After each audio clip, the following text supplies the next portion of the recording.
দেশের সীমানা পেরিয়ে আয়ারল্যান্ডে প্রবাসী সুনামগঞ্জবাসীর বর্ণাঢ্য মিলন মেলা। আয়ারল্যান্ড থেকে কাজী মাহফুজ রানার তথ্যচিত্রে বিস্তারিত।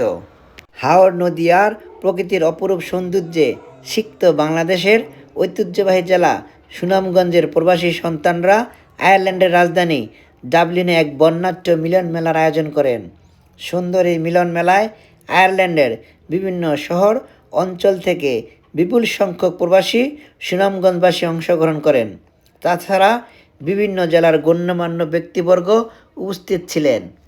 কেক কাটার মধ্য দিয়ে উৎসবমুখর পরিবেশের অনুষ্ঠান শুরুর পর দিনব্যাপী চলে নানা বিনোদন, আনন্দময় আয়োজন, সাংস্কৃতিক পরিবেশনা, আলোচনা সভা এবং শিশু থেকে বড় সকলের জন্য বিভিন্ন প্রতিযোগিতায় সকলের দৃষ্টি কাড়ে। নারী ও শিশুদের উৎসাহিত করা নানা খেলা প্রতিযোগিতায় বিজয়ীদের প্রথম, দ্বিতীয়, তৃতীয় স্থান অধিকারীদের মধ্যে পুরস্কার বিতরণ করা হয়। অনুষ্ঠানের সবচেয়ে আলোচিত মুহূর্তটি ছিল সুনামগঞ্জের কৃতি সন্তান এবং বাংলাদেশ অ্যাসোসিয়েশন অব আয়ারল্যান্ডের ABAI এর নবনির্বাচিত তথ্য প্রযুক্তি বিষয়ক সম্পাদক জনাব সাফায়েতুল ইসলাম অয়নকে সংবর্ধনা প্রদান।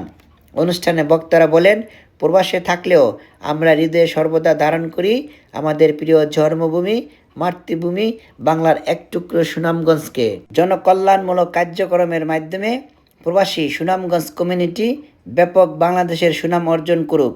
একতা, সৌহার্দ্য, ভ্রাতৃত্ব বন্ধন আরও সুদৃঢ় হোক, এমন প্রত্যাশা ছিল উপস্থিত সকলের বক্তব্যে।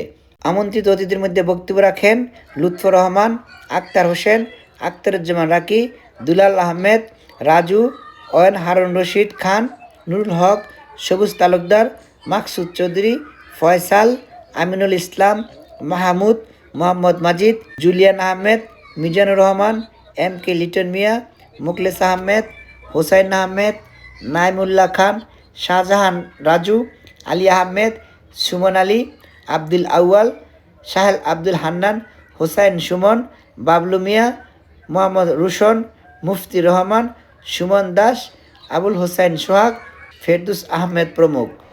কামরুজ্জামান বুইয়া ডালিম, মাইগ্রেশন বাংলা।